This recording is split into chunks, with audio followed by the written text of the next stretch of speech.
प्रिय साथियों, हम आपके लिए यहाँ पर जो है 30 MCQ हैं जो हमारे मैथमेटिक्स पेडागोजी के क्वेश्चंस हैं। इनकी यहाँ पर प्रैक्टिस करेंगे। ये सीटेट एग्जाम के लिए बहुत ही इम्पोर्टेंट क्वेश्चंस हैं। फर्स्ट क्वेश्चन है हमारा, देखिए यहाँ पर, वैन हिले सिद्धांत के अनुसार किस स्तर पर बच्चा आकृतियों शेप्स को उनके गुणों के आधार पर वर्गीकृत करना शुरू करता है। यहाँ पर वैन हिले के 4 स्टेप्स हैं जो ज्योमेट्रिकल मॉडल दिया था वैन हिले ने। फर्स्ट है स्तर 0 विजुअलाइजेशन, सेकंड है बी है हमारा स्तर फर्स्ट एनालिसिस, और थर्ड सी स्तर 2 इनफॉर्मल रिडक्शन, और डी औपचारिक निगमन। तो यहाँ पर जो पहचान, आकृतियों की जो पहचान है वो हमारा वैन हिले जो है, सबसे पहले जो गुणों, जब गुण की बात आ जाती है गुणों की, तब हमारा स्तर 2 विश्लेषण। ये आंसर हमारा बी आंसर यहाँ पर ठीक है। नेक्स्ट क्वेश्चन है, जॉर्ज पाल्या के समाधान मॉडल का प्रथम चरण क्या है? योजना बनाना, योजना को लागू करना, समस्या को समस्या को समझना, और डी है पुनः जांच करना। अब बताइए यहाँ पर क्या आंसर हो सकता है आपके अनुसार?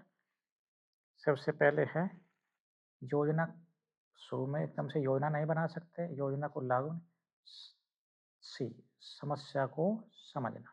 तो जॉर्ज पोलिया का जो है समस्या को समझना सबसे पहला जो है हमारा प्रथम चरण जो है इस मॉडल में आता है। जोल्टन डीन्स के अनुसार गणितीय अधिगम का वह चरण कौन सा है जहां बच्चा खेल के माध्यम से अवधारणा को समझता है? जोल्टन डीन्स ने ब्लॉक्स वगैरह दिए हैं उसके बारे में। डीन्स मानते हैं कि गणित सीखने की शुरुआत बिना किसी दबाव के खेल खेल में होनी चाहिए, जहाँ बच्चा कंकड़ों या ब्लॉक से अपनी मर्जी से खेलता है। तो अधिगम का वह चरण जहाँ बच्चा खेल के माध्यम से, तो फ्री प्ले सबसे फर्स्ट जो है ऑप्शन ए इसका यहाँ पर करेक्ट आंसर है। थर्ड हमारा, ब्रूनर के आइकनिक चरण में, ब्रूनर के आइकनिक, एनएक्टिव, आइकनिक और सिंबॉलिक, ये चरण दिए थे ब्रूनर ने। बच्चा कैसे सीखता है? शारीरिक क्रियाओं द्वारा, मानसिक छवियों और चित्रों द्वारा, अमूर्त प्रतीकों द्वारा, केवल रटने के द्वारा। तो आइकनिक, आइकनिक क्या है? छवि। तो यहाँ पर आंसर हमारा मानसिक छवियों और चित्रों के द्वारा जो है बच्चा सीखता है। ब्लूम के संशोधित वर्गीकरण टेक्सोनोमी में सबसे उच्च स्तर का उद्देश्य कौन सा है? एनालाइजिंग विश्लेषण करना, मूल्यांकन एवेल्युएटिंग करना, क्रिएटिंग सृजन करना, डी अनुप्रयोग करना। तो यहाँ पर आप क्या देखेंगे? सबसे हायर जो स्तर है ब्लूम टैक्सोनॉमी में, किसी जानकारी का उपयोग करके नया कुछ बनाना यानी कि सृजन करना। तो यहाँ पर ये आंसर हमारा बिल्कुल सही है ब्लूम की टैक्सोनॉमी के अनुसार। नेक्स्ट क्वेश्चन पर चलते हैं। डेविड आसेबोल के एडवांस ऑर्गेनाइजर मॉडल का मुख्य उद्देश्य क्या है? यहाँ पर देखिए, डेविड आसेबोल ये भी मैथमेटिशियन हुए, इन्होंने भी अपना एक मॉडल दिया था। तो इसमें एडवांस ऑर्गेनाइजर मॉडल बच्चों को चुप कराना, नई जानकारी को पूर्व ज्ञान से जोड़ना, केवल परिभाषाएं याद रखना, रटन। आप देख रहे हो यहाँ पर ये भी देखो नेगेटिव, चुप कराना, ये कोई किसी समस्या का हल नहीं है। रटंत विद्या, ये भी रॉन्ग है। केवल डेफिनेशन याद कराना, ये भी गलत है। तो नई जानकारी को पूर्व ज्ञान से जोड़ना। तो यहाँ पर आंसर बी ऑप्शन जो है हमारा बिल्कुल करेक्ट है डेविड आसेबोल के अनुसार। वैन हिले के किस स्तर पर छात्र थोरम्स को, थोरम्स, अब देखिए थोरम्स एक हायर लेवल का थिंकिंग मानी जाती है, इसमें लॉजिकली तार्किक रूप से करना सीखता है।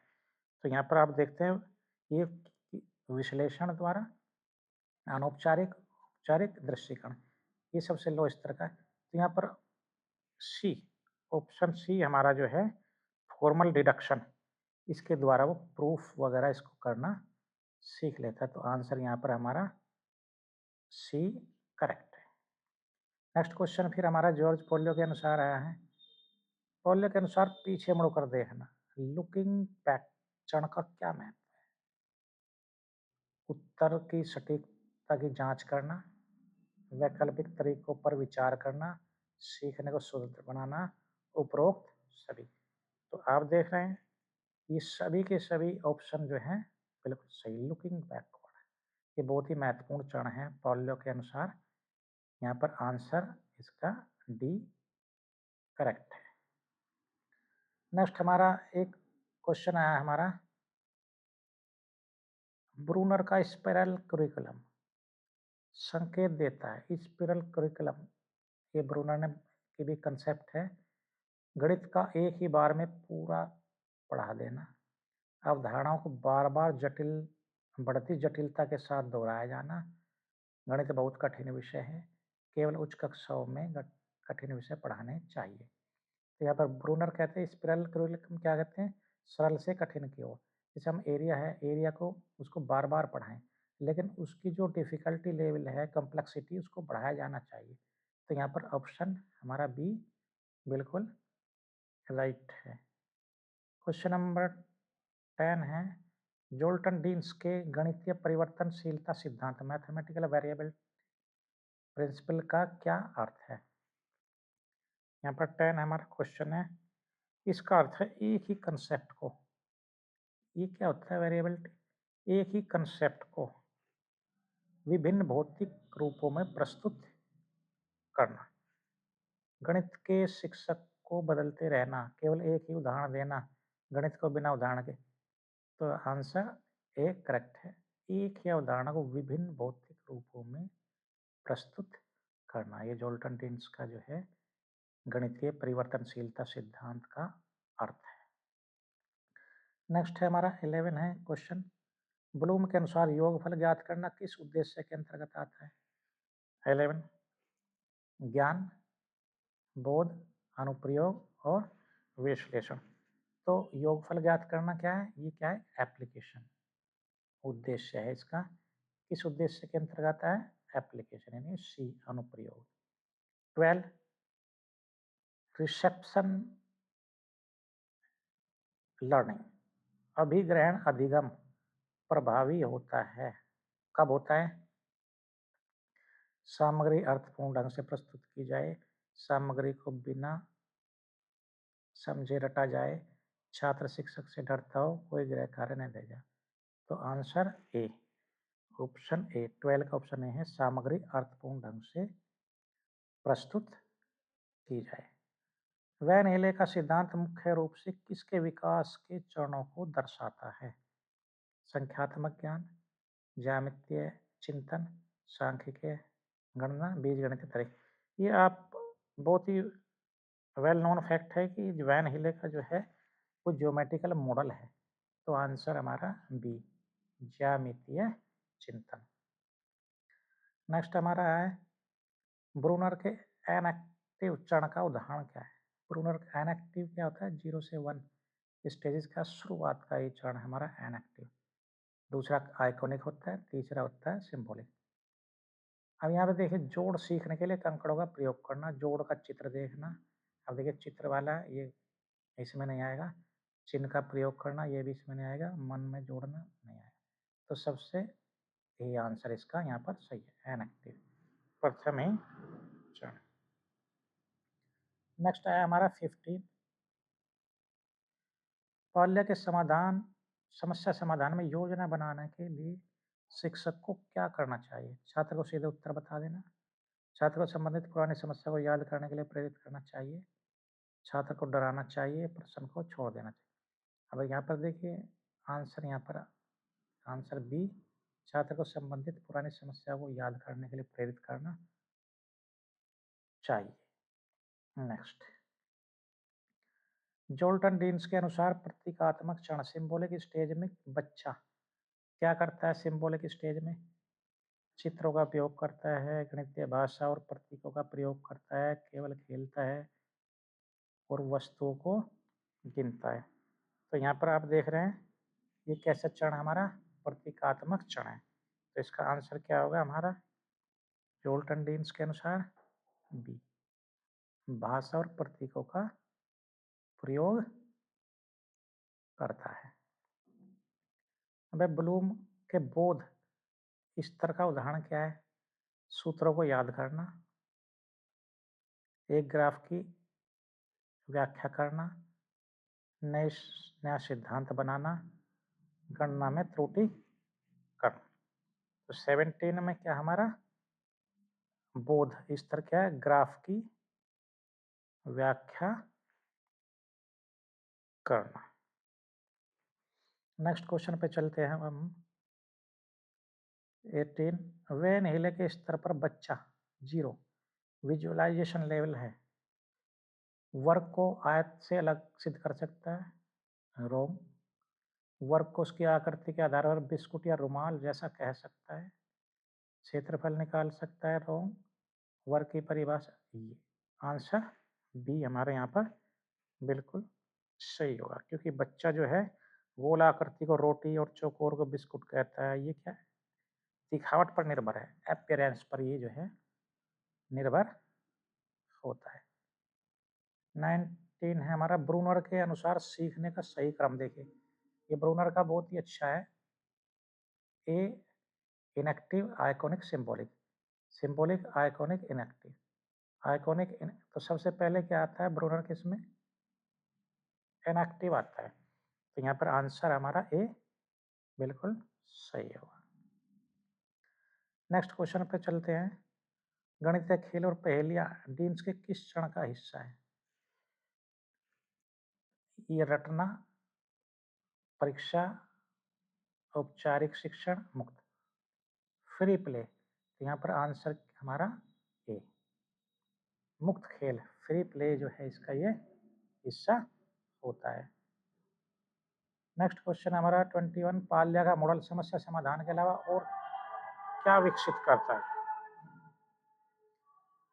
समस्या समाधान के अलावा और क्या विकसित करता है? आलोचनात्मक सोच, केवल लेखन कौशल, चित्रकला और शारीरिक शक्ति। तो यहाँ पर 21 में जो हमारा आंसर है आलोचनात्मक सोच, क्रिटिकल थिंकिंग। हमारा आंसर क्या हुआ? ये आंसर हमारा बिल्कुल करेक्ट। आशु बेल ने रटन रोट लर्निंग को क्या माना?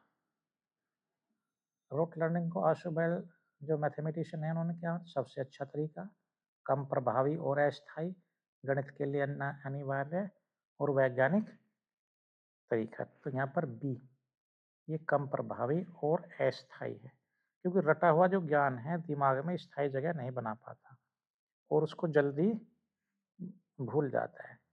अब क्वेश्चन नंबर 23 हमारा आ गया। वेन हिले के स्तर टू इनफॉर्मल रिडक्शन की विशेषता क्या है? क्रमों का प्रमाण देना, परिभाषाओं और गुणों के बीच संबंध समझना, आकृतियों को केवल पहचानना, ज्यामिति को पूरी तरह भूल जाना। तो यहाँ पर आप देखेंगे यहाँ पर लेवल 2, लेवल 2 क्या है हमारा आंसर? परिभाषाओं और गुणों के बीच संबंध समझना। 23 का बी आंसर जो है यहाँ पर ठीक है। सभी आयत समानांतर चतुर्भुज होते हैं क्योंकि इनमें समांतर चतुर्भुज के गुण हैं। तो यहाँ पर परिभाषाओं के बीच संबंध समझने का जो है विचार रखा है। 24 ब्लूम के अनुसार मूल्यांकन में शामिल है। मूल्यांकन में क्या क्या शामिल है? किसी समाधान की उपयुक्तता का निर्णय लेना, केवल नंबर देना, उत्तरों को कॉपी करना, सूत्र लिखना। तो 24 में यहाँ पर आंसर क्या है? क्या ये समाधान सही है? कौन सा तरीका बेहतर है? मूल्यांकन के अंतर्गत आता है। तो यहाँ पर उपयुक्तता का निर्णय लेना ये मूल्यांकन में शामिल है ब्लूम के अनुसार। नेक्स्ट MCQ 25 जोल्टन डीन्स के अधिगम सिद्धांत के धारणात्मक परिवर्तनशीलता परसेप्चुअल वेरिएबिलिटी का क्या अर्थ है? यहाँ पर 25 में देख रहे हैं आप, ए विभिन्न शिक्षण सामग्रियों का प्रयोग करना, छात्र की धारणा बदलना, शिक्षक का व्यवहार बदलना, केवल ब्लैक बोर्ड का प्रयोग करना।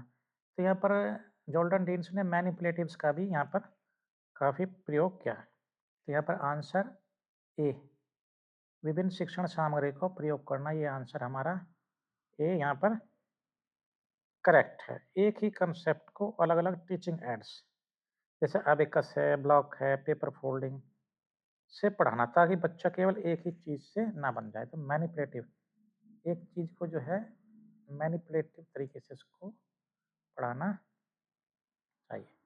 अब यहाँ पर देखिए 26 है, ब्रूनर के सिंबॉलिक चरण में बच्चा किस पर निर्भर रहता है? वस्तुओं पर, चित्रों पर, अमूर्त संकेतों पर और माता पिता पर। तो सिंबॉलिक उसमें क्या होता है, बच्चा शब्द और प्रतीकों का वर्चस्व होता है। बच्चा बिना चित्र देखे त्रिभुज की कल्पना कर सकता है। तो यहाँ पर क्या है, अमूर्त संकेतों और भाषा पर, ये आंसर करेक्ट है। पाल्या के अनुसार योजना को लागू करना, कैरिंग आउट प्लान में क्या जरूरी है? धैर्य और प्रत्येक क्षण की जांच, जल्दबाजी में उत्तर निकालना, दूसरे की नकल करना, बिना सोचे गणना करना। तो यहाँ पर आंसर ए। ये देखिए, ये नेगेटिव टैग वर्ड्स है, नकल करना ये भी रॉन्ग है, बिना सोचे गणना करना ये भी। तो यहाँ पर पहला ही आंसर होगा धैर्य और प्रत्येक क्षण की जांच। असुबेल का एक एडवांस ऑर्गेनाइजर शिक्षक एडवांस ऑर्गेनाइजर को कब प्रस्तुत करना चाहिए? पाठ खत्म होने के बाद, नया पाठ शुरू करने से पहले, परीक्षा के दौरान, कभी नहीं। तो यहाँ पर अग्रिम संगठन जो एडवांस ऑर्गेनाइजर है, ये एक पुल की तरह काम करता है जो छात्र के आज के ज्ञान को कल के नए ज्ञान से जोड़ता है। इसको एडवांस ऑर्गेनाइजर कहते हैं। तो यहाँ पर आंसर हमारा बी करेक्ट। 29 यहाँ पर आंसर है। 29 क्वेश्चन है, वैन हिले के अनुसार प्राथमिक स्तर के अधिकांश बच्चे किस स्तर पर होते हैं? अधिकांश बच्चे किस स्तर पर होते हैं? प्राइमरी के स्कूलों में बच्चे आमतौर पर आकृतियों को पहचानने और उनके बेसिक गुण समझने तक ही सीमित रहते हैं, यानी कि स्तर 0 से 1 तक। यही आंसर इसका यहाँ पर करेक्ट है। अब क्वेश्चन है, ब्लूम के विश्लेषण स्तर का अर्थ। जो ब्लूम की टैक्सोनॉमी में एनालिसिस है, इस स्तर का अर्थ है सूचना को याद करना, जटिल सूचनाओं को छोटे भागों में तोड़कर समझना, केवल चित्र बनाना, परिभाषा रटना। तो यहाँ पर आप क्या देख रहे हैं, किसी बड़ी समस्या को छोटे टुकड़े में तोड़कर समझना। तो आंसर यहाँ पर बी, ब्लूम का ये उत्तर। तो साथियों, हमने यहाँ पर 30 क्वेश्चंस का एमसीक्यू यहाँ पर पेडागोजिकली इसको हमने हल किया है। किसी भी साथी को अगर इसकी पीडीएफ चाहिए तो हमारे व्हाट्सएप ग्रुप से जुड़े। धन्यवाद।